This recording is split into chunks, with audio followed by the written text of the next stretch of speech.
A gestão pública moderna tem de unir uma base consistente entre políticas públicas de competência do Estado, tais como saúde, educação, infraestrutura, desenvolvimento econômico e social, com uma sólida responsabilidade fiscal, atuando sempre sem extrapolar os limites impostos por leis que estabeleçam princípios de gastos públicos e endividamentos, com ações voltadas para as demandas da sociedade.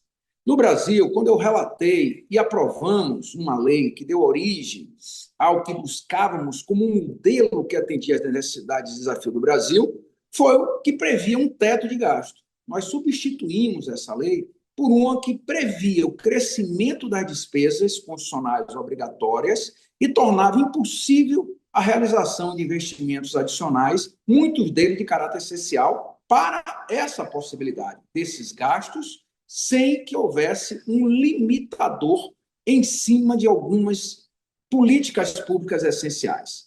Naquele momento, era absolutamente imprescindível a criação de novas regras que consolidassem responsabilidade fiscal, mas, ao mesmo tempo, protegessem a capacidade de investimento e de implementação de políticas públicas.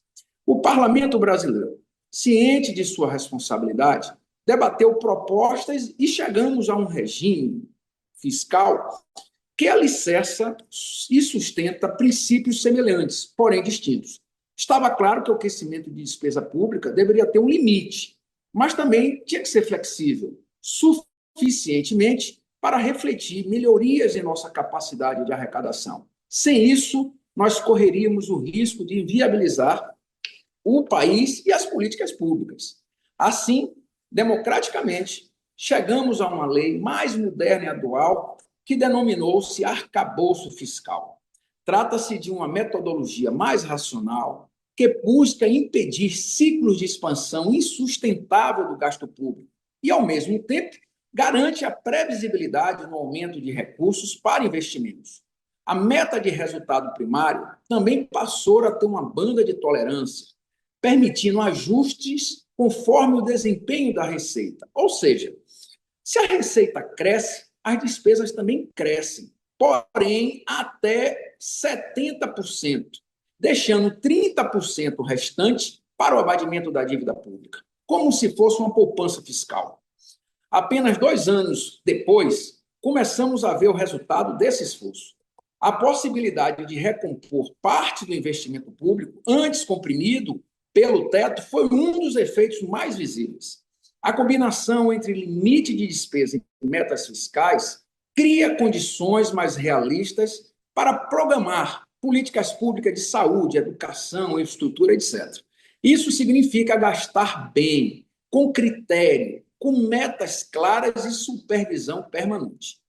É também importante lembrar que um dos motivos do debate original, sem um regime fiscal estável, a economia perde confiança, o investimento diminui e o custo do dinheiro aumenta. A lei do arcabouço fiscal brasileira, ao estabelecer regras mais previsíveis, pretendia exatamente o oposto.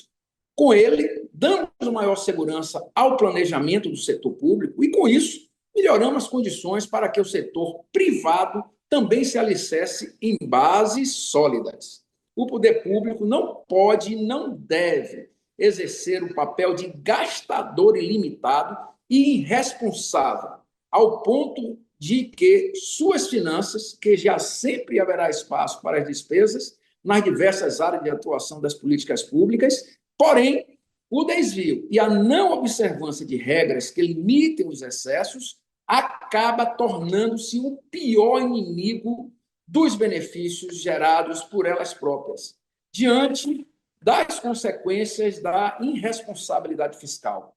E qual é a consequência disso? Inflação alta, perda do poder aquisitivo da população, juros presentes e futuros altos, comprometendo dessa forma os investimentos e a geração de emprego e renda, com mais perda do valor da moeda, além, obviamente, de consequências imediatas na política monetária para controlar todos esses fatores internos e externos no panorama econômico do país. Daí por quê? Na gestão pública contemporânea, para ela ser moderna e eficiente e que possa expressar resultados exitosos para a população, não pode e não deve afastar-se de uma lei de responsabilidade fiscal, que preveja mecanismo de controle de sua inobservância, objetivando sempre que suas ações sejam, de fato, para alcance de todos, principalmente os mais vulneráveis. Porém, e acima de tudo, perenes e desprovidas de consequências maléficas dos seus excessos orçamentários e de despesas sem o devido lastro financeiro. Eu espero que este fórum ofereça a todos uma reflexão sobre a importância do marco fiscal que ofereço aqui na experiência brasileira. Cumprimos com o nosso dever institucional quando abrimos espaço para debates sérios, baseado em dados e transparência. É assim que fortalecemos a credibilidade das instituições e garantimos que a responsabilidade fiscal caminhe sempre junto com a responsabilidade social. Muito obrigado.